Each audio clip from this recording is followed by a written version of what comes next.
Bunday holatlar har birimizning hayotimizda uchrashi mumkin. Bunday vaziyatlarda tezkorlik bilan to'g'ri yordam ko'rsatishni har kim bilishi shart.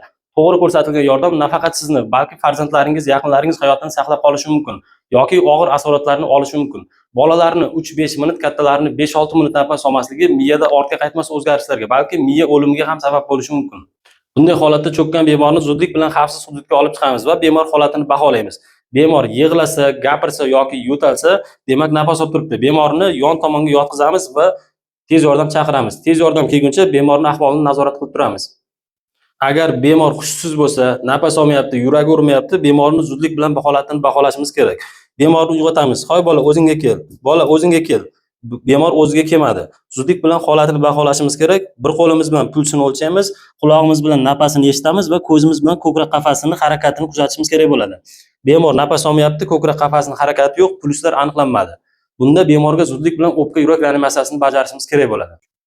Yurakni bilvosita massaji ham bolalarda va kattalarda farq qiladi. Bolalarda ko'krak qafasini markazdan, ya'ni ko'krak so'rg'ichlarini biroz pastroqdan, kattalarda xanjarsimon o'siqdan ikkita barmoq tepadan bajarishimiz kerak.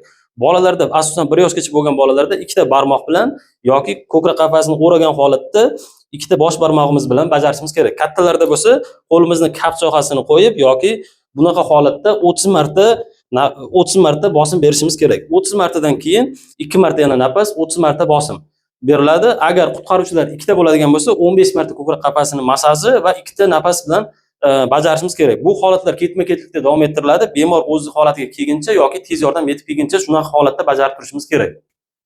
Bemorimiz o'ziga keldi. Bemorning holati qanday bo'lishidan qat'iy nazar mutaxassis ko'rigiga olib borishimiz kerak. Chunki asoratlar bir necha soatdan keyin ham boshlanishi mumkin.